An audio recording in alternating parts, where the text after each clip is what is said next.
Good afternoon. Welcome to the New England B2B Video Networking Show. My name is Kevin Willett. I am the CEO of the New England B2B Networking Group. Today I got my buddy Colby Richards with us. Colby's from Brown Box Branding in Seattle. Good afternoon, Colby. How you doing today, man? Well, Kevin, good afternoon. So I want to just jump right in. Colby, one of the challenges for most of us small business owners is budget. And we know we need an online presence. But the challenge is, where do we start? Yeah, that's tricky. There's so many different things being sold out there telling you this is the thing you must do first.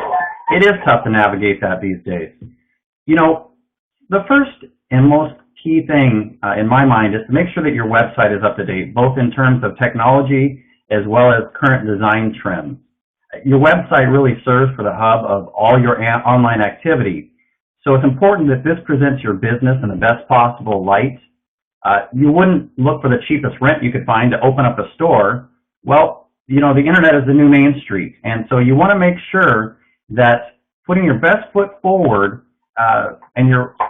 with your website and its content and development is really projecting the brand image that you're going after.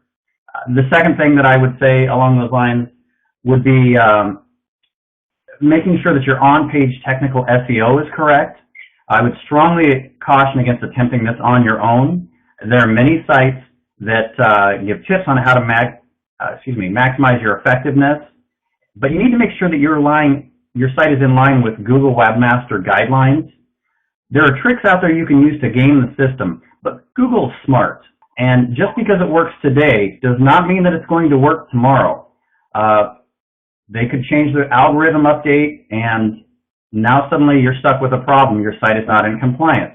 You wouldn't cheat on your taxes. Don't try to cheat Google. You will get caught, and recovering from one of those penalties can take a lot of time, energy, and resources. So spend a little extra and make sure it's done right the first time. The third component, once your site is up to date with functionality, design, on-page SEO, the next best step is to begin an off-page campaign. Again, this is critical. Do not try to DIY this up. You're putting yourself at risk for some real problems here. There are landmines that can completely ruin you if they're done incorrectly.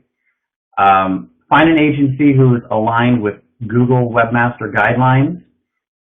Invest in a safe but effective SEO campaign. You know, over 50% of marketers plan to spend more on SEO this year than last year.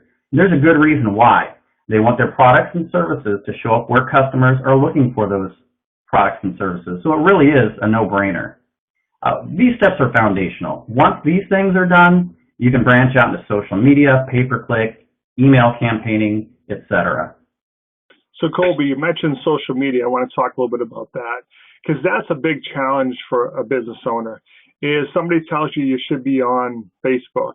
Somebody tells you should be on LinkedIn. So soon you have 7 or 8 profiles up. You're trying your best to keep up. You can't.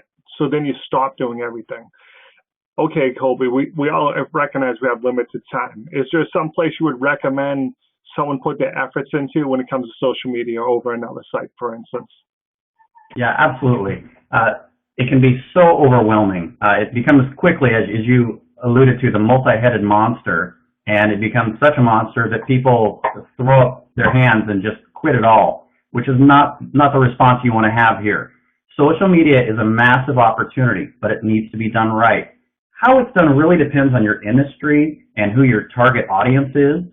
For most businesses, we recommend starting with what we call the big 3, your Facebook, Twitter, and Google Plus account. Now, many wouldn't consider Google Plus a top contender. However, it's important to understand that Google Plus will help your campaign in ways that other platforms simply won't. There's an opportunity here that a lot of people overlook because there aren't nearly the number of active users that there are on, say, Instagram or Pinterest. If you want to branch out from there and become established on Instagram, Pinterest, LinkedIn, etc., that's great. But the key is to first lay a solid foundation on which to build. Colby, one of the advantages I've seen so far using Google Plus, and like most business owners, I started using it and said, well, there's nothing really going on. But because there's maybe not as many users, I've been able to find it easier to engage people where I can reach out to someone I respect in the networking field and say, hey, I really appreciate that article you shared. And they're probably going to reach back. So I really think Google Plus is the hidden gem. I agree with you 100% on that. So, Absolutely. so I want to talk about the Google algorithms, because as business owners, we hear that all the time when we nod our head. We have no idea what it is. We know it's important, but so a lot of us are trying to, like you said, to figure it out on our own. Geez, if I post this, it seems to, work, but there's no way you can keep up as a small business owner. What advice do you have? I mean, to me, this is something you really have to outsource, right? Well, if you want it done right and you want to make sure that as a business owner, you are focusing on the business of your business, it seems to me that's the only way to go. It is a constant study of ours as people who do this professionally to keep up with it. I can't imagine how you could successfully run a business that has nothing to do with this sort of thing and also keep up with it. It's rapidly changing.